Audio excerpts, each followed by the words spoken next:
সবথেকে উৎকৃষ্ট জায়গা, শ্রেষ্ঠতম জায়গা, শ্রেষ্ঠতম ইবাদত পালন করার উদ্দেশ্যে দুনিয়ার সমস্ত ঝগড়া থেকে আল্লাহ তাআলা মুক্ত করে সকল ফিতনা ফাসাদ থেকে পারাক করে মানুষের শারীরিক সুস্থতা দান করে 10 করে 10 মাস 10 সন্তানকে তাদের দান গুনাহ মাফের দিন, দোয়া কবুলের দিন, এই পবিত্র দিন আল্লাহ তাআলা তাকে সারা দিন আসার বসার আল্লাহ তাআলার ঘরে মেহমান হওয়ার মতো যোগ্যতা তৌফিক দান করেছেন।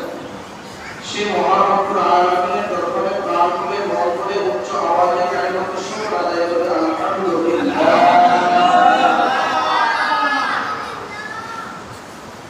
সম্মানিত মুহতারাম হাজিরিন, আজকের আলোচনার বিষয়বস্তু হলো হাশরের ময়দানে কঠিন মুসিবতের সময় যে মহান মানবের সুপারিশ ব্যতীত কোনো মানুষ জান্নাতে যেতে পারবে না, যে মহান মানবের সুপারিশ ব্যতীত কোনো মানুষ মুক্তি লাভ করতে পারবে না, এই সম্পর্কে কিছু আলোচনা করার চেষ্টা করব। ওয়া তাওফীক ইল্লা বিল্লাহ।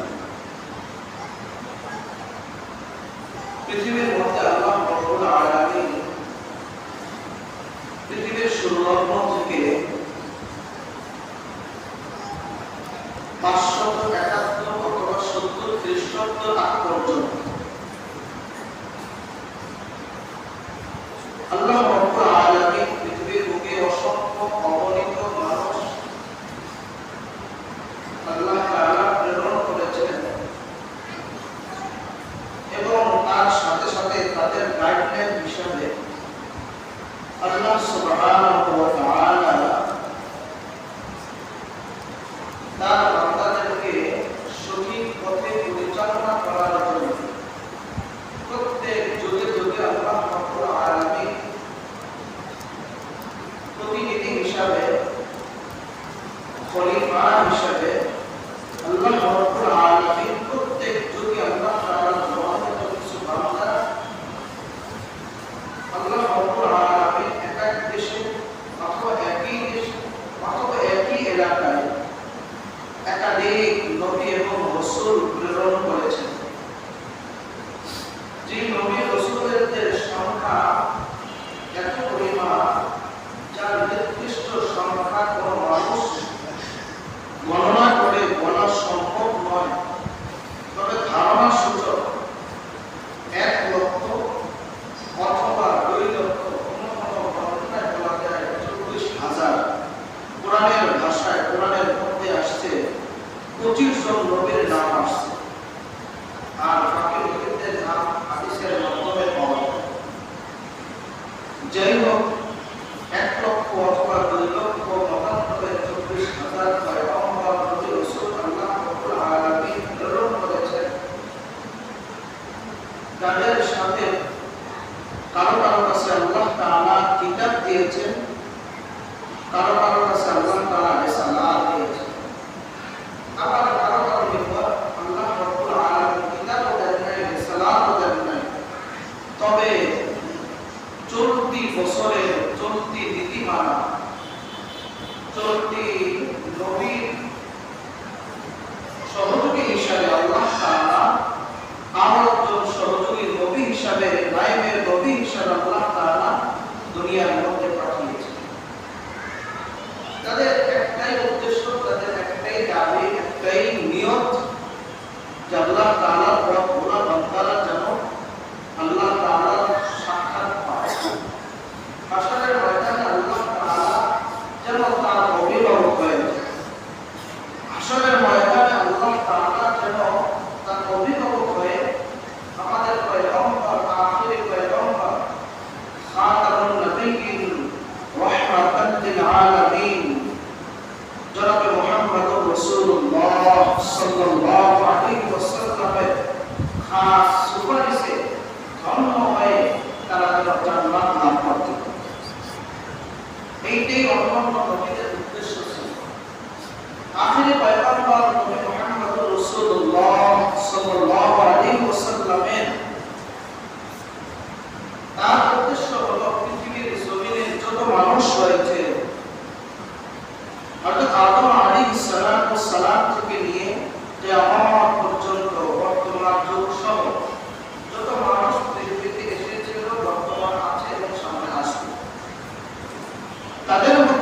ইমানদার হবে, তাদের মধ্যে যারা 4 গুণওয়ালা হবে, 4টা সার্টিফিকেট সঙ্গে নিয়ে যারা কবরে যেতে পারবে, আল্লাহ তাআলা তাদেরকে রাসূল নবী সাল্লাল্লাহু আলাইহি ওয়াসাল্লামের খাস সুপারিশের মাধ্যমে ধন্য করে আল্লাহ তাআলা তাদেরকে জান্নাত দান করবেন।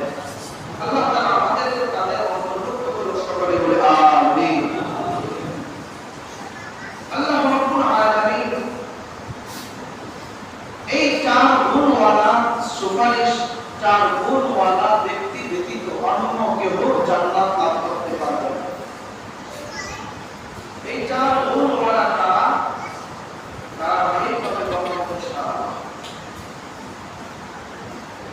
পৃথিবীর মধ্যে আমরা যখন চলাফেরা করি, কোনো বিপদ আপদ, কোনো কার্যক্রম, কোনো দরকার, আমাদের সুপারিশ প্রয়োজন আছে না? চাকরির ক্ষেত্রে সুপারিশ অনেক সময় আমরা গ্রহণযোগ্যতা নেই, ব্যবসা বাণিজ্যের ক্ষেত্রে আমরা সুপারিশের গ্রহণযোগ্যতা নেই, এমনকি রাষ্ট্র পরিচালনা করার ক্ষেত্রেও এক রাষ্ট্র থেকে যদি ঋণ নিতে হয় অথবা এক রাষ্ট্র থেকে যদি কোনো ফায়দা নিতে হয়, উপকার লাভ করতে হয়, আশেপাশের কোনো রাষ্ট্র থেকে তার সুপারিশ নিতে হয়। এই সুপারিশ ব্যতীত দুনিয়াতে চলা অসম্ভব, হাসরের ময়দানে চলা অসম্ভব। ঠিক তেমনি ভাবে আল্লাহ রাব্বুল আলামিন রাসূল নবী সাল্লাল্লাহু আলাইহি ওয়াসাল্লামকে ডাক দেয়া বলতেছেন, ওয়া আনজির বিল্লাযীনা ইয়াখাফুনা আন-নাশারু ইলা রাব্বিহিম লাইসা লাহুম মিন দুনিল্লাহি ওয়ালিয়্যুন ওয়ালা শাফী'উন ওয়ালা শাফী'উন লা'আল্লাহুম ইয়াত্তাকুন। ও দুনিয়ার মুসলমান ইমানদার আল্লাহর গোলাম, আল্লাহ রাব্বুল আলামিন বিশ্ব নবী সাল্লাল্লাহু আলাইহি ওয়াসাল্লামকে জানায়া বলতেছেন, ও আল্লাহর পয়গম্বর, আল্লাহ তাআলা বলেন, ও পয়গম্বর আখির, আপনি ভয় দেখান, আপনি সতর্ক করুন, ওয়া আনজির বিল্লাযীনা ইয়াখাফুনা আন ইউহশারু ইলা রাব্বিহিম, আপনি ওই সমস্ত মানুষদেরকে রীতি প্রদর্শন করুন, ওই সমস্ত মানুষদেরকে আপনি ভয় দেখান, যাতে করে তারা ওই ভয় নিয়ে যেন আল্লাহ তাআলার দরবারে আল্লাহ তাআলার সাথে সাক্ষাৎ করতে পারে। ইয়াখাফুনা আন ইউহশারু ইলা রাব্বিহিম, আল্লাহ রাব্বুল আলামিন বলেন, ইয়াখাফুনা, যারা আল্লাহ তাআলাকে ভয় করে, আল্লাহ তাআলার ভয় নিয়ে দুনিয়ার মধ্যে চলাফেরা করে, আল্লাহ তাআলার সাক্ষাৎ লাভের আশা নিয়ে চলে। সূরাতুর রহমানের মধ্যে আল্লাহ রাব্বুল আলামিন বলেন, ওয়ালিমান খাফা মাকামা রাব্বিহি জান্নাতান। আল্লাহ রাব্বুল আলামিন বলেন, দুনিয়ার মধ্যে যারা আল্লাহ তাআলার ভয় নিয়ে চলবে, আল্লাহ তাআলার সাক্ষাৎ হবে, আল্লাহ তাআলার সাথে সাক্ষাৎ করতে হবে, মহাপ্রকরণশালী বাদশাহর সাথে সাক্ষাৎ করতে হবে। হাসরের ময়দানে যেই মানুষ, যেই ব্যক্তিটা হবে কাহার, যেই ব্যক্তিটা হবে সিলসালামি ওয়াল ইকরাম, যেই ব্যক্তিটা হবে রাগান্বিত অবস্থায়, ওই ব্যক্তির সাথে সাক্ষাৎ করার জন্য যে মানুষটা দুনিয়ার মধ্যে ভয় নিয়ে চলবে। ও দুনিয়ার মুসলমান, সাধারণভাবে আমরা যদি বুঝতে চাই তাহলে একটা উদাহরণ দিলে আমরা সাধারণভাবে বোঝা যায়। আমরা সকলেই চাই না, সমস্ত মানুষ এই বিষয়টা চাই না যে আমরা হাজতখানায় যাই, আমরা র্যাবের সামনে হই, আমরা সেনাবাহিনীর হাতে গ্রেফতার হয়ে যাই, এটা আমরা চাই না, চাই না। কারণ আমরা জানি তাদের হাতে যদি আমরা হই, তারা গোপাল মন্দিরের মধ্যে পাশা মাল বেড়ে দিব, কথাটা ঠিক কিনা?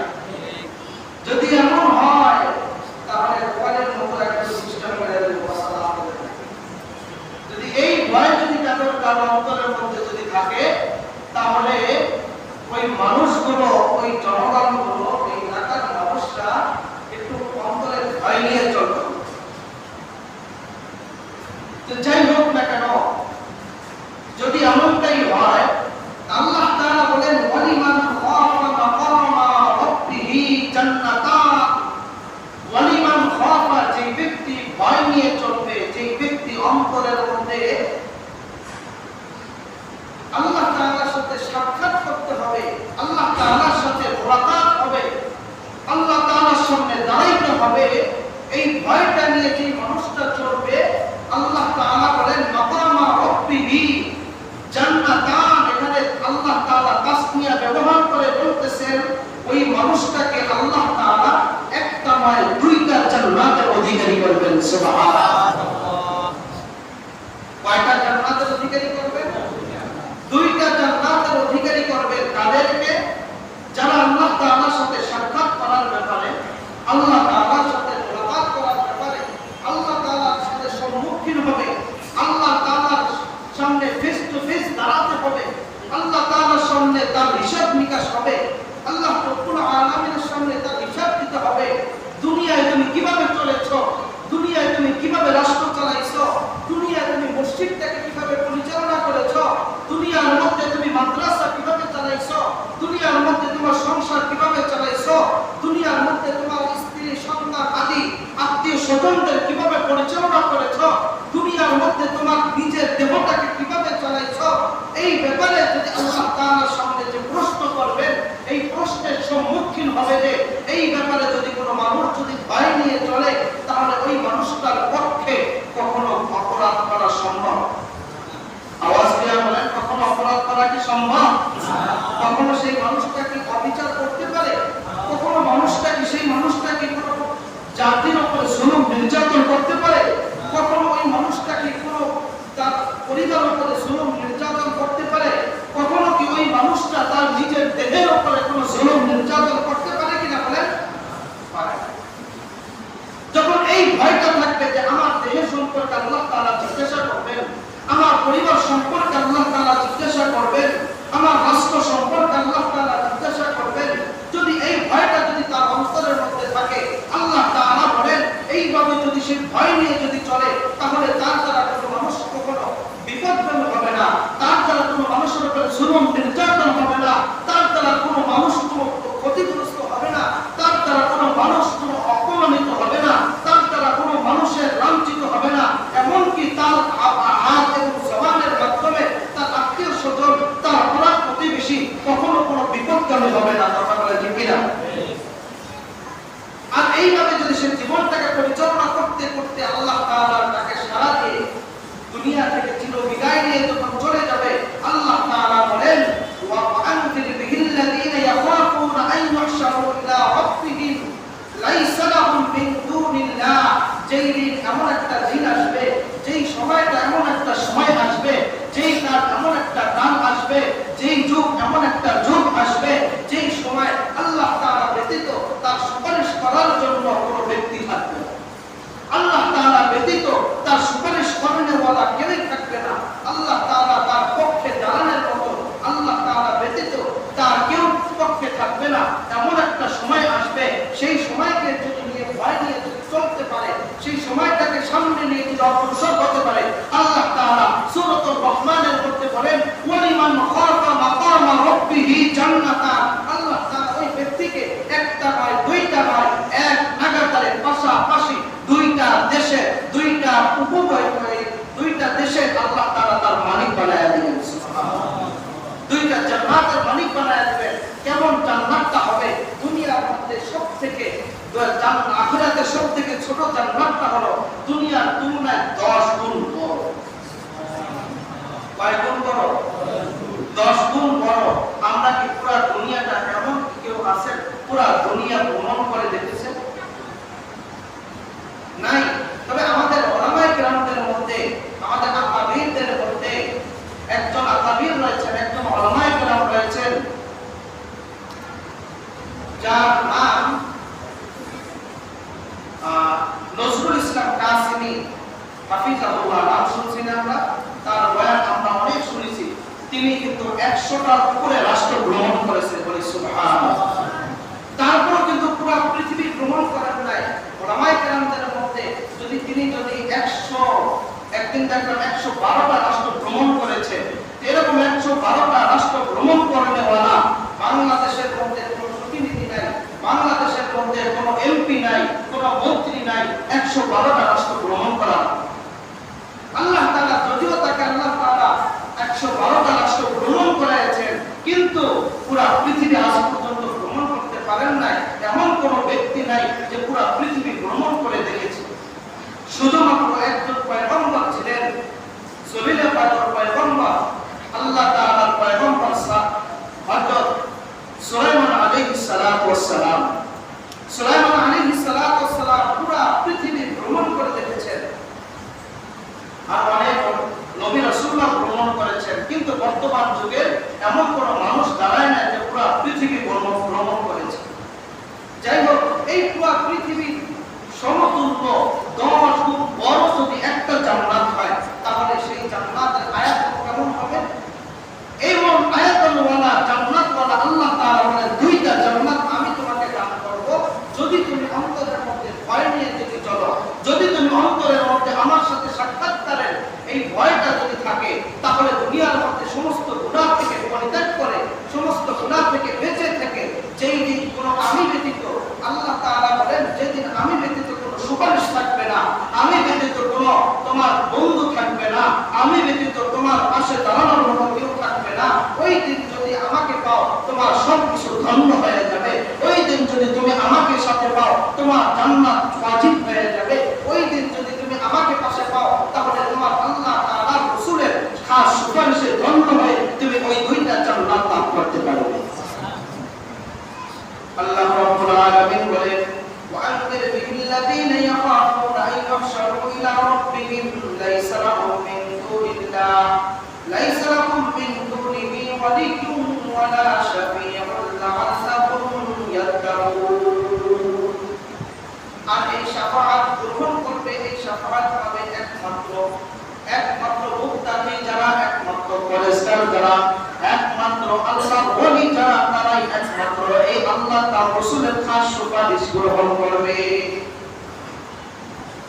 ও দুনিয়ার মুসলমান ঈমানদার, আল্লাহ রাব্বুল আলামিন সূরাতুন নিসার 85 নম্বর আয়াতের মধ্যে আল্লাহ তাআলা বলেন, মাইয়াশফা শাফাআতান হাসানাতান ইয়াকুল লাহু নাসীবুম মিনহা ওয়া মাইয়াশফা শাফাআতান সাইয়্যাতান ইয়াকুল লাহু কিফলুম মিনহা ওয়া কানা আল্লাহু আলা কুল্লি শাইইন মুকীতা।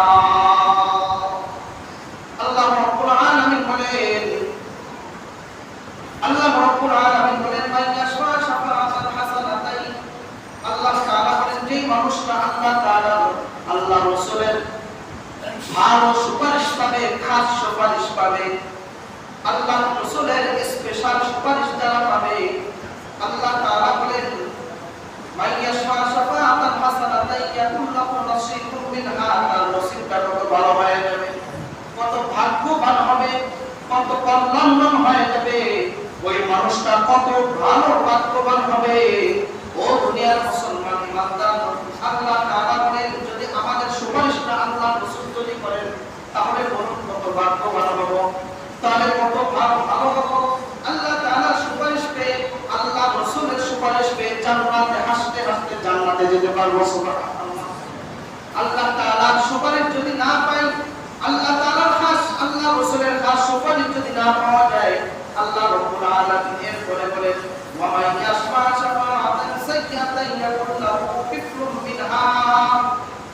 আল্লাহ রাব্বুল আলামিন বলেন, আর যেই ব্যক্তি যার সুপারিশটা ভালো হবে না, যার সুপারিশটা অমঙ্গল হবে, যার সুপারিশটা অকার্যকর হবে, যার সুপারিশে ধন্য হতে পারবে না, এই মানুষটার নসিবটা কত বদনসিব হবে।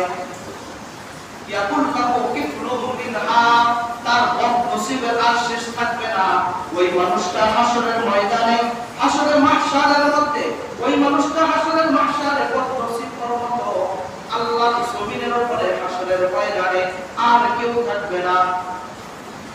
আল্লাহ রাব্বুল আলামিন বলেন, ওয়া কানা আল্লাহু আলা কুল্লি শাইইন মুকীতা। আল্লাহ রাব্বুল আলামিন বলেন স্থায়িত্ব ক্ষমতাবান, স্থায়িত্ব রাজত্ব, স্থায়িত্ব দাম্ভিত্ব, বিস্তারিত রাজত্ব সব কিছুর মালিক কে? আওয়াজ দেয়া করে কে? আল্লাহ তাআলা অন্য আয়াতের মধ্যে বলেন হাসরের ময়দানে একমাত্র মালিকানার দায়িত্ব থাকবে একমাত্র আল্লাহ রাব্বুল আলামিনের। হাসরের ময়দানে একমাত্র আল্লাহ তাআলার ব্যতীত অন্য কারো দায়িত্ব থাকবে না। সেই হাসরের ময়দানে আল্লাহ রাসূল সাল্লাল্লাহু আলাইহি ওয়াসাল্লাম বলেন আনা আউয়ালুশ শাফিঈন। রাসূল সাল্লাল্লাহু আলাইহি ওয়াসাল্লাম বলেন আমি সর্বপ্রথম সুপারিশ করব। সুবহানাল্লাহ। আল্লাহ রাসূল বলেন আনা আউয়ালুশ শাফিঈন, আমি সর্বপ্রথম সুপারিশ করব, আমি সর্বপ্রথম সুপারিশদাতা। হাসরের ময়দানে দুই ধরনের সুপারিশ হবে। কয় ধরনের? দুই ধরনের সুপারিশ হবে। হাসরের ময়দানে অসংখ্য অগণিত 1,24,000 পয়গম্বর হাসরের ময়দানে উপস্থিত থাকবেন। উলামায়ে কেরামরাও থাকবেন, নবী রাসূলগণ থাকবেন, সমস্ত নবী রাসূলগণ উলামায়ে কেরাম সহ যারা জাতির কর্ণধার তারাও হাসরের ময়দানে আল্লাহ তাআলার ভয়ে কম্পিত হয়ে কান্নারত থাকবে। আসমানের সূর্যটাকে যখন অর্ধহাত নিচে নামায়া দেওয়া হবে, মানুষের চোখ থেকে, মানুষের নাক থেকে, মানুষের মুখ থেকে পুইস, মানুষের চোখ থেকে রক্ত বের হইতে থাকবে। এমনকি মাথা চামড়ি ফেটে টকবক করবে, কিলোগুলো টকবক করে নাক দিয়ে বের হইতে থাকবে, চোখ দিয়ে বের হইতে থাকবে, মুখ দিয়ে বের হইতে থাকবে।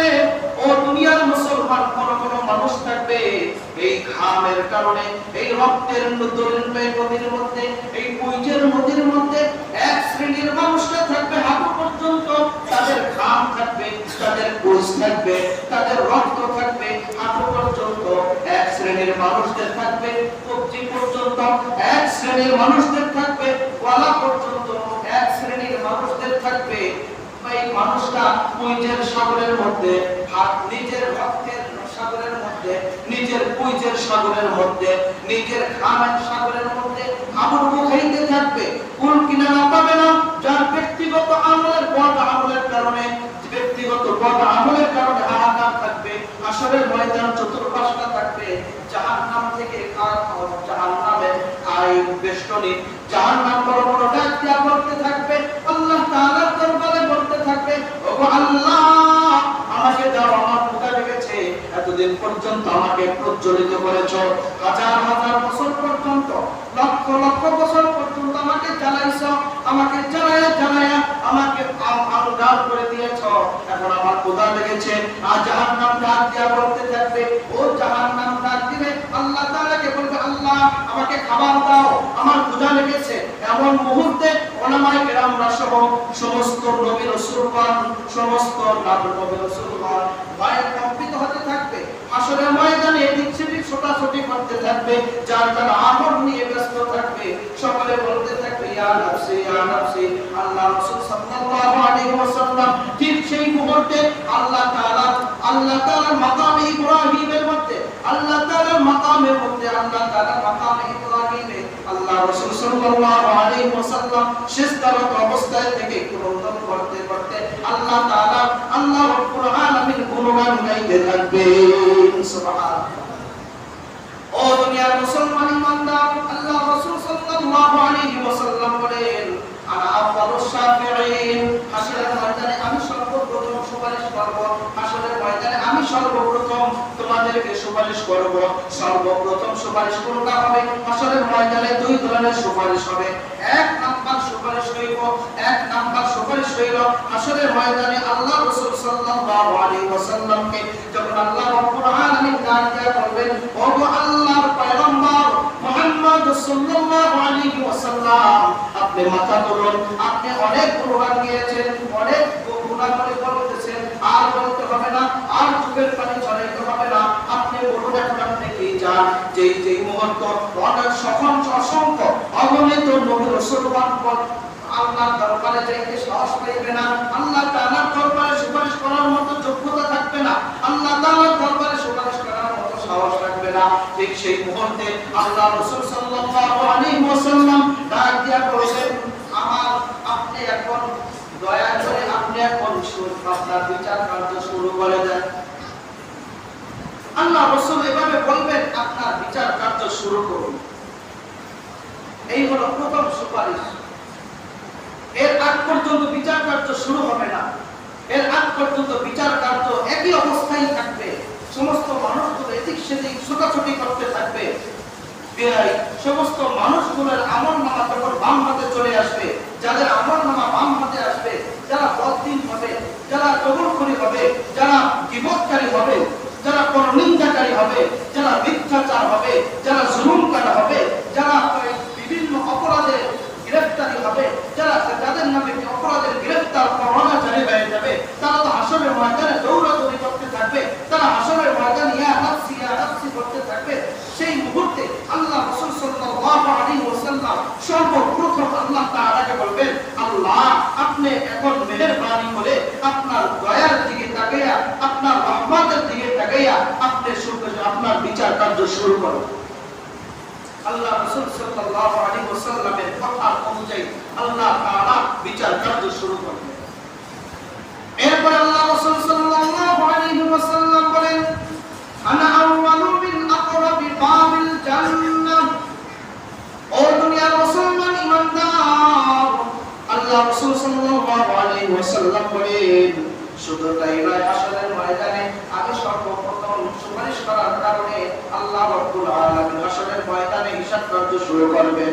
শুধু তাই নয়, আল্লাহ রাব্বুল আলামিনের আমার এমন পাওয়ার দিয়েছেন আল্লাহ তাআলা, আমি জান্নাতে না যাওয়া পর্যন্ত বিগত সমস্ত নবী এবং রাসূলগণ জান্নাতে যেতে পারবে না। তাহলে বলুন আপনারা কেমন কত দামি মানুষ? তাহলে বলুন আপনারা কত মূল্যবান লোক? তাহলে বলুন আপনারা কত শ্রেষ্ঠতম মানুষ? আল্লাহ তাআলা কোরআনের মধ্যে বলেন, কুনতুম খায়রা উম্মাতিন উখরিজাত লিন-নাস। আল্লাহ রাব্বুল আলামিন বলেন, কুনতুম খায়রা উম্মাহ, তোমরাই হলো শ্রেষ্ঠতম জাতি, তোমরাই হলো শ্রেষ্ঠতম উম্মাহ, তোমরাই হলো জাতির সারা পৃথিবীর মধ্যে উম্মতে মুহাম্মদ হলো সর্বশ্রেষ্ঠ উম্মত। আল্লাহ তাআলা বলেন, কে বলছেন? যদি তোমরা কয়েকটা কাজ যদি করো তাহলে আল্লাহ তাআলা এরপরে বলেন, কুনতুম খায়রা উম্মাতিন উখরিজাত লিন-নাসি তা'মুরুনা বিল মা'রুফ ওয়া তানহাউনা 'আনিল মুনকার। আল্লাহ তাআলা বলেন, যদি তোমরা দুইটা কাজ করো। কয়টা কাজ? দুইটা। কয়টা কাজ? আওয়াজ দিয়ে বলি, কয়টা কাজ? এই দুইটা কাজ কি আমরা করতে রাজি আছি নি? সবাই রাজি তো? দুইটা কাজ কি? আল্লাহ তাআলা বলতেছেন, ইয়ামুরুনা বিল মা'রুফ, তোমরা সৎ কাজে মানুষকে আদেশ দাও, তোমরা সৎ কাজে মানুষদেরকে উৎসাহিত করো, তোমরা সৎ কাজে মানুষদেরকে আগ্রহ পয়দা করো, তুমি মানুষদেরকে ভালো ভালো কাজ করার মতো মানুষদেরকে পরামর্শ দাও, মানুষদেরকে ভালো কাজ করার জন্য তোমরা উৎসাহিত করো, পরামর্শ দাও। আর আমাদের সমাজে এমন কিছু লোক আছে যারা সৎ পরামর্শ তো দেওয়ার দূরের কথা, তারা এমন অসৎ পরামর্শ দেয় যে পরামর্শের কারণে আপনার আমার জেল হয়ে যায়, যে পরামর্শের কারণে আপনার আমার হাজত হয়ে যায়, যে পরামর্শের কারণে আপনার আমার ব্যবসায় ক্ষতি হয়, যে পরামর্শের কারণে আপনার আমার বাড়িঘর ছাড়তে হয়, যে পরামর্শের কারণে এলাকার মধ্যে থাকতে পারে না, যে পরামর্শের কারণে দেশে থাকতে পারে না, এমন এমন ব্যক্তিত্ব রয়েছে, এমন সুশীল সমাজটাও রয়েছে, যে সুশীল সমাজটাও পরামর্শ দেয়, যে পরামর্শের কারণে আজকে দেশ হারা হয়ে, আজকে জাতি হারা হয়ে, আজকে দল হারা হয়ে পুরা দেশ ছেড়ে আজকে বাহিরে গিয়ে তারা বাড়ি জমাইছে। কথা বলে ঠিক কিনা? এমন পরামর্শ আল্লাহ তাআলা তো দিতে বলেন নাই, এমন পরামর্শ তো দিতে বলেন নাই যে পরামর্শের কারণে দেশ ছাড়তে হয়, যে পরামর্শের কারণে এলাকা ছাড়তে হয়, যে পরামর্শের কারণে আত্মীয় স্বজন থেকে দূরে থাকতে হয়, যে পরামর্শের কারণে মা বাবা থেকে দূরে থাকতে হয়, যে পরামর্শের কারণে নিজের ভিটা বাড়ি সব ছেড়ে দিয়ে, যে পরামর্শের কারণে দল যদি ছেড়ে দেয়, তারপর আপনার আমার বাড়ি ভাঙচুর করে, আপনার আমার বাড়ি হামলা চালায়, আপনার আমার বাড়িতে আগুন লাগায়, এমন পরামর্শ তো দিতে আল্লাহ তাআলা বলেন নাই। কথা বলে ঠিক কিনা? আল্লাহ তাআলা বলেন, ইয়াকুরুনা বিল মা'রুফ, তোমরা সৎ কাজে আদেশ দাও, সৎ পরামর্শ দাও। আর হাদিসের মধ্যে আসছে, কোন মানুষ যদি কোন মানুষকে যদি সৎ পরামর্শ দেয়, কোন মানুষ যদি কোন মানুষকে ভালো উপদেশ দেয়, এই উপদেশ দেওয়ার কারণে সেই ব্যক্তিটা যদি ভালো কাজ করে, এই ভালো কাজ করার যে সওয়াবটা পাবে, ভালো কাজ করার যে মূল্যটা পাবে, ভালো কাজ করার যে বেনিফিট পাবে, ভালো কাজ করার কারণে যে মূল্য পাবে, আল্লাহ তাআলা বলে যে পরামর্শদাতা রয়েছে, যে সৎ পরামর্শদাতা, আল্লাহ তাআলা ওকে বঞ্চিত করবেন না, ওর সমপরিমাণ সওয়াব আল্লাহ তাআলা আমলনামায় দিয়ে দিবেন। সুবহানাল্লাহ। আল্লাহ রাব্বুল আলামিন বলেন ইয়া'মুরুনা বিল মা'রুফ ওয়া তানহাউনা 'আনিল মুনকার। আর যদি খারাপ কাজ হয়ে থাকে দেশের মধ্যে, এলাকার মধ্যে, ঘরের মধ্যে, যে কোনো জায়গায় হোক না কেন, যদি কোনো মানুষ যদি বিপদে পড়ে তাকে তুমি পরামর্শ দিয়ে বিপদ থেকে উদ্ধার করা, এটা মানুষের দায়িত্ব। কিন্তু আমাদের দায়িত্ব হয়ে গেছে, আমাদের অবস্থা এমন হয়ে গেছে, আমরা পরামর্শ দিয়ে তাকে আরো বিপদে ফেলায় দেই। কথা বলে ঠিক কিনা? এমন পরামর্শ আমরা আল্লাহ তাআলা বলেন নাই, আমাদের আল্লাহ তো এমন পরামর্শ দিতে বলেন নাই যে পরামর্শের কারণে, যে সুপারিশের কারণে, যে ভালো পথ দেখানোর কারণে আর সেই মানুষটা দেখে হারা হয়, সেই মানুষটা দেশ ছাড়তে হয়, এমন পরামর্শ দিতে আল্লাহ তাআলা বলেন না। আল্লাহ রাব্বুল আলামিন বলেন সূরাতুল বাকারা 154 নম্বর আয়াত, আল্লাহ তাআলা বলেন ইয়া আইয়ুহাল্লাযীনা আমানু আনফিকু মিম্মা রাযাকনাকুম মিন ক্বাবলি আন ইয়াতিয়া ইয়াওমুন লা বাই'উন ফীহি ওয়ালা খুল্লাতুন ওয়ালা শাফাআহ। আল্লাহ রাব্বুল আলামিন বলেন ঈমানদারদেরকে ডাক দেয়া বলেছেন। আজকে যারা মসজিদে আসলো সবাইকে আল্লাহ তাআলা ডাক দেয়া বলেন। আজকে সারা বাংলাদেশে যারা জুমার নামাজ পড়বে তাদেরকে ডাক দেয়া বলেন। যাদের অন্তরের মধ্যে আল্লাহ তাআলার ভয় আছে তাদেরকে আল্লাহ তাআলা ডাক দেয়া বলেন। যাদের অন্তরের মধ্যে আল্লাহ তাআলার সামনে দাঁড়ানোর ব্যাপারে ভয় আছে, আল্লাহ তাআলার সামনে হিসাব নিকাশের ভয় আছে, আল্লাহ তাআলা তাদেরকে ডাক দেয়া বলেন ইয়া আইয়ুহাল্লাযীনা আমানু, ও ঈমানদারগণ, ও ঈমানওয়ালা কালিমাওয়ালা মুসলমান, আল্লাহ তাআলা বলেন আনফিকু মিম্মা রাযাকনাকুম, তোমরা আল্লাহ তাআলার দেওয়া রিজিক থেকে তোমরা খরচ করো, আল্লাহ তাআলার দেওয়া রিজিক থেকে তোমরা আল্লাহ তাআলার নামে দান করো, আল্লাহ তাআলা সন্তুষ্টির জন্য আল্লাহ তাআলার জন্য দান করো। কেন এই দান করবা? আল্লাহ তাআলা বলেন মিন ক্বাবলি আন ইয়াতিয়া ইয়াওমুন লা, ওই জিনিস আসার আগে, ওই সময় আসার আগে, ওই অবস্থা আসার আগে, ওই পরিস্থিতি আসার আগে, যেই পরিস্থিতি হবে হাসরের ময়দানটা হবে মিন ক্বাবলি আন ইয়াতিয়া ইয়াওমুন, আল্লাহ তাআলা বলেন ওই হাসরের ময়দানে তোমার দাঁড়ানোর আগে, তোমার মৃত্যুর আগে, তোমার আল্লাহ তাআলার সামনে দাঁড়ানোর আগে, এরপর আল্লাহ তাআলার সামনে দাঁড়ানোর পরে যদি বলো আল্লাহ একটু সুযোগ দাও, আমার একটু আমার যা আছে ধন সম্পদ যা কিছু আছে আমি দান করে আসি, যা কিছু আল্লাহ তাআলা দিয়েছেন আমি দান করে আসি, আল্লাহ তখন আর সুযোগ পাবে না। সুযোগ পাবে নাকি? কি বলেন? সুযোগ হবে? আল্লাহ সুযোগ দিব নাকি? হ্যাঁ, আল্লাহ তাআলা এই সুযোগটি দিবে, যা তোমাকে 10 মিনিট সময় দেওয়া হলো, তোমার সম্পদ তুমি দান করে আসো, তোমার সম্পদ তুমি যা করে তাই করো, তুমি আর 2 রাকাত বেশি নামাজ পড়ে আসো, তুমি আর 2 রাকাত বেশি তাহাজ্জুদ করে আসো, তুমি আর আল্লাহ তাআলার সন্তুষ্ট করে আসো, এমন কি সুযোগ আল্লাহ তাআলা দিবেন কিনা? আওয়াজ দিয়ে বলেন দিবেন? দিবেন না। আল্লাহ তাআলা বলেন মিন ক্বাবলি আন ইয়াতিয়া ইয়াওমুন লা, আল্লাহ তাআলা বলেন লা বাই'উন ফীহি, কোন ব্যবসা আসার আগে, যেই ব্যবসার সময় কোনো ব্যবসায়ী পাওয়া যাবে না, ব্যবসায়ী পণ্য বিক্রি করার কোনো জায়গা থাকবে না, এমন সময় আসার আগেই তুমি শুধু দান করো, এমন সময় আসার আগেই তুমি আল্লাহ তাআলার সন্তুষ্টির জন্য দান করো। লা বাই'উন ফীহি ওয়ালা খুল্লাতুন ওয়ালা শাফাআ, এমনকি কোনো সুপারিশও পাওয়া যাবে না, এমনকি কোনো সুপারিশ থাকবে না, এমনকি তুমি কোনো সুপারিশ পাবে না। তুমি যদি যাকে সুপারিশ মনে করো, যেই দলটাকে তুমি সুপারিশ মনে করো, যেই ব্যক্তিকে তুমি সুপারিশ মনে করো, ওই ব্যক্তির সুপারিশ তো পাওয়া যাবে না। তুমি যদি মনে করো কোনো মূর্তি তোমাকে বাঁচাইবে, তুমি যদি মনে করো কোনো মাজারওয়ালা তোমাকে বাঁচাইবে, তুমি যদি মনে করো কোনো নেত্রী তোমাকে বাঁচাইবে, তুমি যদি মনে করো কোনো দল তোমাকে বাঁচাইবে, ওই দল তোমাকে বাঁচাইতে পারবে না, ওই নেত্রী তোমাকে বাঁচাইতে পারবে না, ওই মূর্তি তোমাকে বাঁচাইতে পারবে না, ওই ব্যক্তি তোমাকে বাঁচাইতে পারবে না। এমনকি রাসূল সাল্লাল্লাহু আলাইহি ওয়াসাল্লাম ব্যতীত পৃথিবীতে যত মানুষ রয়েছে, চাই যত বড় ওলি হোক না কেন, চাই যত বড় আল্লাহর ওলি হোক না কেন, যত বড় আলেম হোক না কেন, যত বড় মুফতি হোক না কেন, যত বড় মুহাদ্দিস হোক না কেন, কোন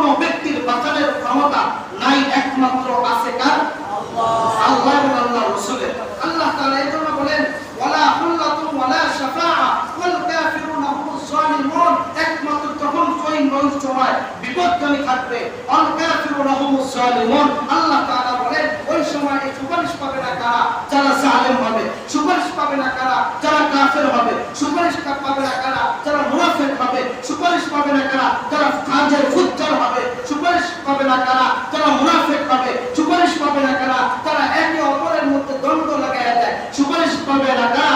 যারা দুনিয়ার মধ্যে দাঙ্গা হাঙ্গামা চালায়, একে অপরের সাথে দ্বন্দ্ব লাগায় দেয়, এক দেশের সাথে আরেক দেশের দ্বন্দ্ব লাগায় দেয়, এক ভাইয়ের সাথে আরেক ভাইয়ের দ্বন্দ্ব লাগায় দেয়, এক বন্ধুর সাথে আরেক বন্ধুর দ্বন্দ্ব লাগায় দেয়, বাবার সাথে ছেলের সাথে দ্বন্দ্ব লাগায় দেয়, মায়ের সাথে ছেলের সাথে দ্বন্দ্ব লাগায় দেয়, এই মানুষটাই সুপারিশ পাবে না। কথা বলে ঠিক কিনা? ঠিক। আল্লাহ তাআলা বলেন ওয়াল কাফিরুনা হুমুজ যালিমুন। যত প্রকার জালেম রয়েছে, যত প্রকার কাফের রয়েছে, যত প্রকার ফুজ্জার রয়েছে, যত প্রকার ফাসিক রয়েছে, যত প্রকার দেশদ্রোহী রয়েছে, যত প্রকার রাষ্ট্রদ্রোহী রয়েছে, যত প্রকার ইসলাম বিদ্বেষী রয়েছে, যত প্রকার আল্লাহ রাসূলের বিরোধিতা রয়েছে, যত প্রকার আল্লাহ রাসূলের সুপারিশ পাওয়ার অযোগ্য রয়েছে, সকল মানুষগুলোকে আল্লাহ তাআলা এক বাক্যে বলেন ওয়াল কাফিরুনা হুমুজ যালিমুন। এক দুই শ্রেণীর মানুষ, এক শ্রেণীর হলো কাফের, আরেক শ্রেণীর হলো জালেম। ও দুনিয়ার মুসলমান, দুনিয়ার মধ্যে যারা জালেম করবে, দুনিয়ার মসজিদে যারা, দুনিয়ার মধ্যে যারা জুলুম করবে, দুনিয়ার মধ্যে যারা রাষ্ট্রদ্রোহী হবে, দুনিয়ার মধ্যে আল্লাহ রাসূলের বিরুদ্ধাচরণ করবে, এরাই সুপারিশ থেকে বঞ্চিত হয়ে যাবে। কথা বলে ঠিক কিনা? ও দুনিয়ার মুসলমান, হাসরের ময়দানে চার শ্রেণীর মানুষ সুপারিশ পাবে। কয় শ্রেণীর মানুষ? এক নাম্বার সুপারিশ পাওয়ার ওয়ালা হবে আল্লাহ রাসূলের শান বজায় রাখতে যারা, আল্লাহ রাসূলুল্লাহ সাল্লাল্লাহু আলাইহি ওয়াসাল্লামের মান মর্যাদা ইজ্জত যারা বজায় রাখবে, এই মান মর্যাদা ইজ্জত বজায় রাখার জন্য দুনিয়ার মধ্যে যারা রক্ত দিবে, দুনিয়ার মধ্যে যারা মিটিং করবে, দুনিয়ার মধ্যে যারা মিছিল করবে, দুনিয়ার মধ্যে যারা জেল কাটবে, দুনিয়ার মধ্যে যারা জীবন দিবে, আল্লাহ রাসূলকে সমুন্নত করার জন্য, আল্লাহ রাসূলের সম্মান বিজয় রাখার জন্য, আল্লাহ রাসূলের শান ঠিক রাখার জন্য যারা বিজয় রাখবে, একমাত্র তারাই হবে আল্লাহ রাসূলের খাস সুপারিশের অন্তর্ভুক্ত। যারা দুনিয়ার মধ্যে আল্লাহ রাসূলের, এখন আপনি বলুন, আপনি আল্লাহ রাসূলের সুপারিশ পাইতে চান কিনা? আপনি আল্লাহ রাসূলের সুপারিশ পেতে চান কিনা? আপনার সন্তান আল্লাহ রাসূলের সুপারিশ পেতে চায় কিনা? তাহলে আপনার রাসূলের সাথে আপনার সন্তানের সম্পর্ক করাইতে হবে, আপনার রাসূলের সাথে আপনার স্ত্রীর সম্পর্ক করাইতে হবে, আপনার রাসূলের সাথে আপনার সম্পর্ক করতে হবে, আপনার রাসূলের ইজ্জত রক্ষা করার জন্য, আপনার রাসূলের মান সম্মান টিকিয়ে রাখার জন্য। আল্লাহ রাসূল সাল্লাল্লাহু আলাইহি ওয়াসাল্লাম বলেন, আল্লাহ রাসূল বলেন লা ইউমিনু আহাদুকুম হাত্তা আকুনা হাব্বা ইলাইহি মিন ওয়ালিদিহি ওয়া ওয়ালাদিহি ওয়ান নাস আজমাইন। রাসূলুল্লাহ সাল্লাল্লাহু আলাইহি ওয়াসাল্লাম বলেন, যেই মানুষটা রাসূলের ভালোবাসা, রাসূলের সবকিছু, দুনিয়ার যত সন্তানাদি রয়েছে, দুনিয়ার স্ত্রী, সন্তান, সন্তানাদি, ধন সম্পদ, এমনকি নিজের জানের বিনিময় যারা রাসূলকে মহব্বত করবে, যারা রাসূলকে ভালোবাসবে, একমাত্র তারাই হবে রাসূলের খাস সুপারিশের অন্তর্ভুক্ত। এই সম্মান বিজয় রাখার জন্য, এই সম্মান সমুন্নত করার জন্য যদি রক্ত দেওয়া লাগে রক্ত দিতে হবে, যদি জান দেওয়া লাগে জান দিতে হবে, যদি জেল খাটতে হয় জেল খাটতে হবে, যদি ফাঁসির কাঠকে ফাঁসির রশিতে ঝুলতে হয়, আল্লাহ রাসূল সম্মান বিজয় রাখার জন্য, সমুন্নত করার জন্য, টিকিয়ে রাখার জন্য যদি ফাঁসির দড়িতে ঝুলতে হয় তাও ঝুলতে রাজি থাকতে হবে। তাহলেই হবে আপনার জন্য আল্লাহ রাসূলের সুপারিশ, অন্যদের সুপারিশ নাই। আল্লাহ রাসূল বলেন এই মানুষটাই আমার জন্য সুপারিশ পাবে, আমার পক্ষ থেকে এই মানুষটার জন্য সুপারিশ থাকবে। দ্বিতীয় শ্রেণীর হলো আল্লাহ রাসূল সাল্লাল্লাহু আলাইহি ওয়াসাল্লামের অনুসরণ করা। আল্লাহ রাসূল সাল্লাল্লাহু আলাইহি ওয়াসাল্লামের অনুসরণ কিভাবে করব? রবিউল আউয়াল মাস আসলে মিষ্টির দোকানের দাম বাড়ায়া দিয়া, এরপর আমরা মিষ্টি খাইয়া ইয়া নবী সালামু আলাইকা, ইয়া হাবিব সালামু আলাইকা, এরপর গরম গরম জিলাপি খাইয়া বাড়িতে চলে যাব। এইটা হলো রাসূলের মহব্বত নাকি? এটা কি রাসূলের অনুসরণ? আওয়াজ দেয়া বলেন, এটা কি রাসূলের অনুসরণ? রাসূলের অনুসরণ কি শুধু রবিউল আউয়াল মাসই হবে নাকি সারা 12 মাস, পুরো জিন্দেগি, জন্ম থেকে মৃত্যু পর্যন্ত রাসূলের অনুসরণ, নাকি শুধুমাত্র বছরে 1 মাস অথবা বছরের 2 দিন বা 3 দিন, যেই দিন রাসূল জন্মগ্রহণ করেছেন ওই দিন আমরা মিটিং মিছিল করব, রাসূলের অনুসরণে আমরা মিছিল বের করব, আমরা রাসূলের অনুসরণে আমরা জায়গায় জায়গায় মিলাদের ব্যবস্থা করব, রাসূলের অনুসরণে আমরা যার বাড়িতে মিলাদের ব্যবস্থা করব। এটাই কি রাসূলের অনুসরণ কিনা বলেন? এটাই কি রাসূলের অনুসরণ? রাসূলের অনুসরণ হলো জন্ম থেকে নিয়ে মৃত্যু পর্যন্ত আপনার পুরা জিন্দেগিটা, আপনার হায়াতের জিন্দেগি, নিজের ব্যক্তিগত জিন্দেগি, পারিবারিক জিন্দেগি, রাষ্ট্রীয় জিন্দেগি, সামাজিক জিন্দেগি, পুরা জিন্দেগিটা যখন রাসূলের অনুসরণ হবে তখনই হবে আপনার জন্য রাসূলের সুপারিশ গ্রহণ। আর আমাদের মাঝে কি আছে এমন? আওয়াজ দিয়ে বলেন আছে? নাই। আপনার চেহারার দিকে তাকাইলে বোঝা যায় না আপনি রাসূলের আশিক, আপনার চেহারার দিকে তাকাইলে বোঝা যায় না আপনার রাসূলের প্রেমিক, আপনার চেহারার দিকে তাকাইলে বোঝা যায় না আপনি রাসূলের ভালোবাসার সাগরে ডুব খেয়েছেন, এমনটা বোঝা যায় না। অথবা অনেক সময় দেখা যায় মসজিদে যখন ইকামত হয় অথবা আযান হয়, আযানের সময় যখন আশহাদু আন্না মুহাম্মাদার রাসূলুল্লাহ, সকলে বলি সাল্লাল্লাহু আলাইহি ওয়াসাল্লাম, শুধুমাত্র এখন যখন আযানের সময় আমরা বলি তখন এই সাল্লাল্লাহু আলাইহি ওয়াসাল্লাম বলে দুই বৃদ্ধ বলে চুমু খায় আর চোখের মধ্যে লাগায়। তার চেহারার মধ্যে রাসূলের সুন্নাহ নাই, তার আমলের মধ্যে রাসূলের সুন্নাহ নাই, তার চেহারার মধ্যে তাকাইলে মনে হয় যেন এইটা হলো যেন একদম কাফের ফুজ্জারের মতো, তার চেহারার দিকে তাকাইলে মনে হয় যেন এইটা যেন অন্য কোনো ইহুদি রাষ্ট্রের জন্য, এই তার চেহারার দিকে তাকাইলে, তার বডির দিকে তাকাইলে তার সুন্নাহর মধ্যে কোনো অনুসরণ নাই। শুধুমাত্র যখন ইকামত হয় অথবা আযান হয় তখন মুহাম্মাদের নাম আসলে দুই আঙ্গুলে চুমুকে চোখের মধ্যে লাগানো, এটা রাসূলের সুন্নাহ নয়, এটা রাসূলের আদর্শ নয়। এখানে রাসূলের আদর্শ আসে না। রাসূলের আদর্শ একটাই, রাসূলের আদর্শ একটাই, তোমার পুরো জিন্দেগিটাকে, তোমার হায়াতের জিন্দেগিটাকে মাথা থেকে পায়ের তলা পর্যন্ত রাসূলের আদর্শ তোমার গ্রহণ করতে হবে।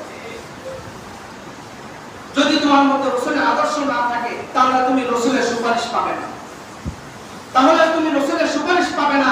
আর রাসূলের সুপারিশ না পাইলে, রাসূলের সুপারিশ না পাইলে তোমার কোন অবস্থা হবে এটা তোমার নিজে বিবেচনা করে দেখতে পাবে।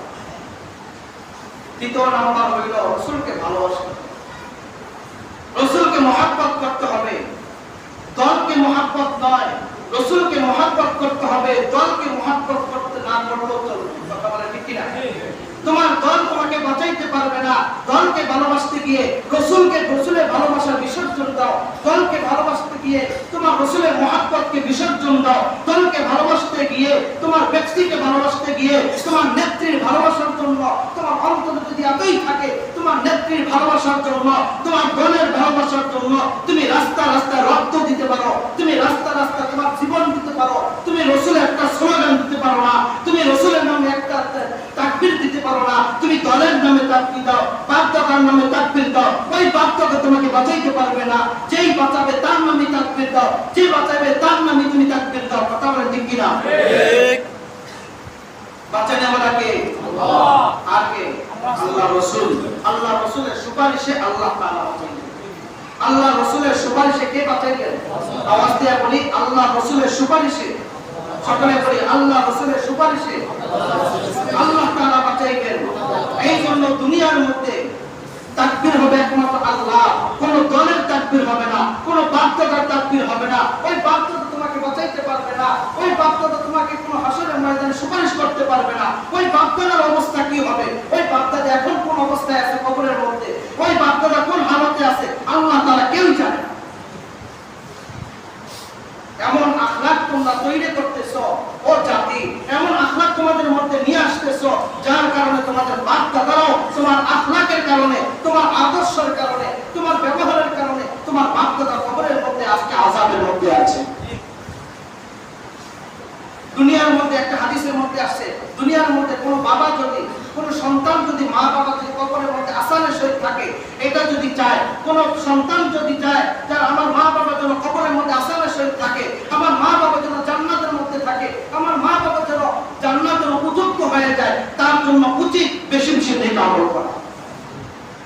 আর যদি চাও আমার মা বাবা জাহান্নামে যাক, আমার মা বাবা আযাবের মধ্যে থাকুক, আমার মা বাবা আত্মীয় স্বজন গজবের মধ্যে থাকুক, আমার মা বাবা জাহান্নামের আগুনে পুরুক, আমার কিছু আসে যায় না। সে জাহান্নামের মধ্যে যাক, সে আগুনের মধ্যে পুরুক, তাতে আমার কিছু আসে যায় না, আমার কিছু হয় না, আমি তো ভালোই আছি। যদি এমনটাই মনে করো তাহলে তুমি জাহান্নামে টুকরা হয়ে যাবে, দুনিয়া থেকে বিদায় দিবে।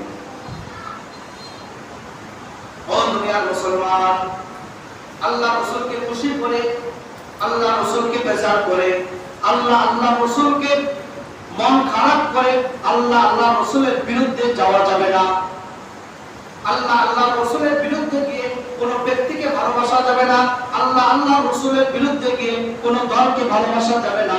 আল্লাহ রাসূলের বিরুদ্ধে গিয়ে কোন ব্যক্তিকে ভালোবেসে আল্লাহ রাসূলকে অসন্তুষ্ট করা যাবে না। এরপরে চতুর্থ নাম্বার হইল বেশি বেশি দুরূদ পাঠ করা। বেশি বেশি কি দুরূদ পাঠ করা। দুরূদের ফজিলত চারটা, অনেক সময় আমি বলেছি, চারটা ফজিলত আমরা বেশি বেশি আল্লাহ রাসূলের উপর দুরূদ পাঠ করব। আল্লাহ তাআলা বলেন, ইন্নাল্লাহা ওয়া মালাইকাতাহু ইউসাল্লুনা আলান নবী ইয়া আইয়ুহাল্লাযীনা আমানু সাল্লু আলাইহি ওয়া সাল্লিমু তাসলিমা। এই আয়াতের মধ্যে আল্লাহ তাআলা বলেন, আল্লাহ তাআলা